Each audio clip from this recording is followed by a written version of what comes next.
Greetings. It has occurred to me that I have been putting out regular contemplations on the I Ching hexagrams on my channel without really fully explaining why I'm doing that or why I'm making that a part of my spiritual practice. So in this episode of the LightCast, we're going to dive into that a little bit. This idea of conscious creator is just becoming aware that you can't not be. Of course you are. Like, I know that you're a spiritual being. Your spirituality is unique to you. It's specifically yours. And you're robbing all the rest of us from having the experience of you. Yes. Please don't rob us. What if you are one of those one rare beings that has something very different, very special, and very unique to bring into the world? Once you become like fully embodied, fully aware, fully focused, you make a difference. Consciousness underlies everything. You are a creator. You are participating in the creation of everything that you're experiencing. What are you going to do with that? Okay, so what is the I Ching and why is it worth contemplating? That's the topic of the day. So the I Ching, and please, if you want to know more about it than I'm able to explain, of course, go to Wikipedia and there's a brilliant article that'll teach you everything you need to know. But basically, the I Ching is among the oldest of the ancient Chinese classic texts. It dates back to the Western Zhao period, at least 1,000 years BC. So it's at least 3,000 years old. The name I Ching translates to English as the Book of Changes, and the text is broken into 64 parts or hexagrams that represent or codify the patterns of nature or the changes that the ancients observed in nature. And each hexagram is made up of an upper trigram and a lower trigram. And there are 8 sort of basic components that can make up the combinations. So I know this is getting complicated. I'm going to explain it a little bit, and then if you're interested, you're just going to have to spend some more time with it. But basically, I'm going to describe each of the 8 possible components that could be a trigram. So the first is the creative, which is made up of 3 solid horizontal lines. It represents strength. It's the image of the heavens. It's the father figure in the family. Contrast that to the receptive, which is 3 pairs of 2 broken lines. That represents the receptive, the devoted, the yielding, the prime yin force, the earth, the mother. So solid lines, pure yang, broken lines, pure yin. So that's 1 and 2. And then there are 6 possible combinations where you combine some yin and some yang. So 2 broken lines on top with a solid line on the bottom represents the arousing. The inciting represents movement, thunder, or the first sun. 2 broken lines with 1 solid line, and then 2 more broken lines represent the abysmal, the dangerous, the water element, the second sun.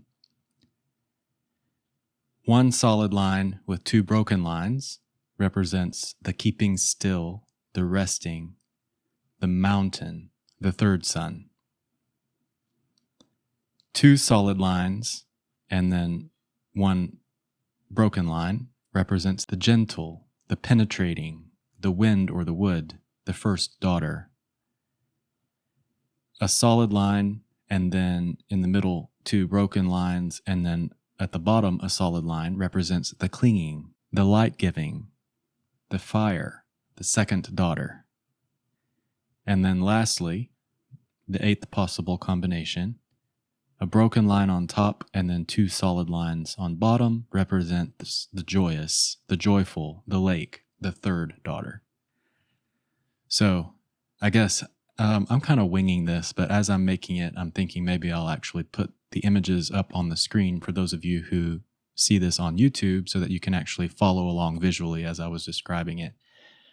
But basically, those 8 possibilities for what can happen on the lower or the upper trigram, when combined, make the 64 possible combinations that represent the 64 patterns in the Book of Changes. And what's interesting or profound about it is that it's not only the patterns that are observed in the natural world, but it's also they can relate to patterns of human behavior. So, why am I contemplating it? Well, the first reason is that it's really profoundly interesting and beautifully written. It's basically poetry. Each hexagram or pattern that I have read or contemplated has resonated with me, and they all make so much sense on a really deep level. And I can relate the patterns I'm reading about to the patterns and behaviors of people I've bumped up against in life. And the original text makes suggestions for kind of simple, no-nonsense ways of navigating our experiences based on these patterns. So, for example, in the 33rd hexagram, which is retreat, the text makes the suggestion that if you are overwhelmed in a situation or interaction, that it may be best to retreat and rest and turn a compromised position into one of strength before continuing. See, it's just this very simple expression of an idea, but very often I know that in my experience, if I'm not mindful, I keep plowing ahead in a situation when maybe I should have retreated a long time ago to turn a weak position into a strength. So this is, by contemplating the Book of Changes, I am becoming wiser and more mindful. And that sounds like a good thing. I can't not take advantage of that. The second reason, though, is that the original ancient text is a core aspect of 2 modern learning modalities that I have been studying. The first modality is the human design system, which was founded by a man named Ra Uru Hu.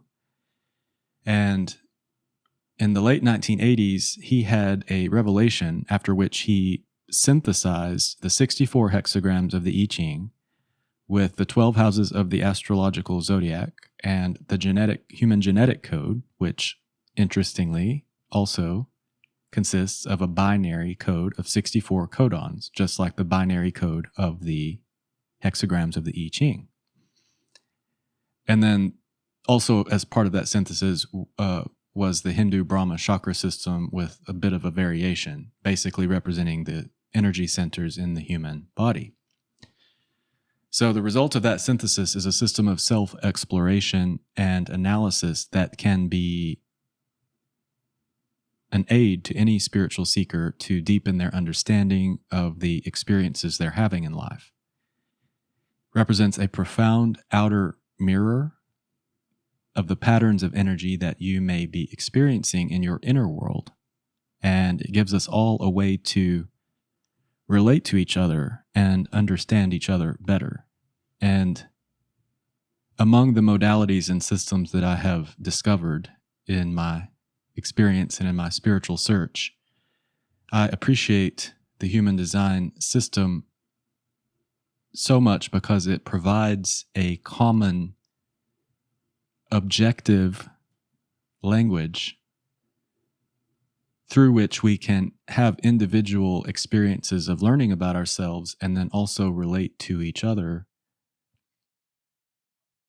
through the same common system. I hope that makes sense. I think it does. And then as an evolution of that system, the second synthesis that I've been studying is the gene keys synthesis. Richard Rudd. Oh, one thing I forgot to mention, I think, is that in the human design system, each of the 64 hexagrams relate to an almost 6-day period during the year. So it's a chronological, we move through a chronological sequence where we experience the energy of each of the hexagrams for about 6 days throughout the course of the year. And so Richard Rudd further developed the energy of each of those 64 hexagrams or gates in the human design system by translating that into a spectrum of consciousness. So basically, each hexagram or gene key can be manifest in your experience in a state of either low frequency, which in the gene key synthesis is referred to as a shadow state, or at the gift frequency, or at when it manifests at its highest potential, it's known as the siddhi, which is a Sanskrit term meaning its highest frequency. Contemplating this spectrum of any of the 64 gene keys can be truly transformational. I mean, you've heard in the spiritual communities, you've heard people refer to a spectrum of consciousness or the idea that everything is energy. But this gene key synthesis actually gives you a contemplative way to actually ground and understand the idea of a spectrum of consciousness in frequency language. So low vibration is a shadow state. Gift vibration is a higher frequency, and then the siddhic vibration is the highest potential. So it's just really beautiful to be able to apply the principle of frequency to something tangible that you can contemplate. With self-inquiry, you can begin to recognize when you're in a repressive or a reactive state, indicating that you're vibrating at the lower end of the spectrum. And then by contemplating that, or maybe even just by realizing it, you can begin to transmute that energy into a gift frequency. So every shadow contains a gift, and then the power to engender a transformation within you is there, just waiting to be realized. So many of us have had experiences and believe that we are collectively entering into a new modern age of spiritual synthesis. It's an age of self-understanding, self-empowerment, and individuation. And each of these two modern systems has affected me and others really profoundly. And so in order to understand them more deeply, that's why I've gone back to the original I Ching. So I basically had the intention to learn about these two modern syntheses deeply, and maybe I would say from the inside out. So as I said, approximately every 6 days, we make the collective shift from the energy of one hexagram to the next around this great wheel or mandala in the human design system. So my intention is to contemplate each of the hexagrams as we're moving sometime during the transit of that energy around the wheel.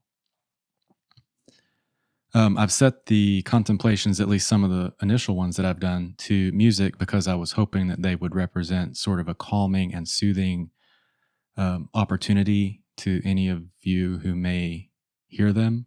I don't know if that's cheesy or not, but the idea is that I hope if they're helpful or meaningful to anyone who may listen, that it's kind of a break or a respite from the sort of everyday frantic energy that many of us experience. I'm someone who, even from a very early age, remembers feeling drawn to fantasy and mythology. I was very good at playing pretend. I have so many fond memories of Brandon and Daniel, the boys that lived in the house diagonally across from me growing up, of us being lost in an amazing world of our imagination. But somehow, as I grew up, I started getting really serious and stopped playing as much pretend. I mean, I was always sort of in creative disciplines, so it wasn't like I completely abandoned my creative faculties, but there was an aspect of me that went dormant. And these syntheses, and especially actually the original I Ching, are helping me to reawaken a sort of magical, mythological dimension to life. And that's really delicious. I think that that's a dimension of life that many of us have forgotten about. It's not just me. And so this is a way to the I Ching represents real patterns. I think as you read it, you'll begin to see like it's sort of basic archetypal patterns that you can observe in nature and in human behavior, but it sort of introduces this dimension of the magical or the mythological in a real, grounded way. And I can't imagine anymore going back to a life where I don't have that as part of my experience. It's not that I want to be completely lost in fantasy, but it's that this is an opportunity for even a grown-up to experience the mythological and the magical in a real way in the everyday mundane interactions and experiences of life. So I think that made sense. Let me know if you have any questions about the I Ching or and let me know how I'm doing with these contemplations if you've given any of them a listen. Ultimately, I have to say that it's part of my spiritual practice currently. I am doing them to a certain degree for myself as a spiritual discipline. So every 6 days, I'm contemplating a different energy, and I'm contemplating it through the lens of the original I Ching, through the gene keys, and through human design. And then within me and my imagination, sort of finding the meaning that works or that resonates with me at that moment, and then growing and learning from that and applying it to my memory and experiences I've had that I maybe didn't understand, but now I have new information with which to process. So I'm sharing them. They're my personal contemplations, but I'm sharing them to, I don't know, hopefully they're of value to you as well. So let me know your thoughts. Are they interesting, not interesting, enough, not enough, helpful, boring, meaningful? Am I trying too hard? Am I not trying hard enough? Any feedback is appreciated. And of course, don't worry. You won't hurt my feelings too bad. So thank you for joining me for this 23rd episode of the LightCast. I'm Jared Treadway, sending you all the love and light that I can muster until we meet again. See you next time.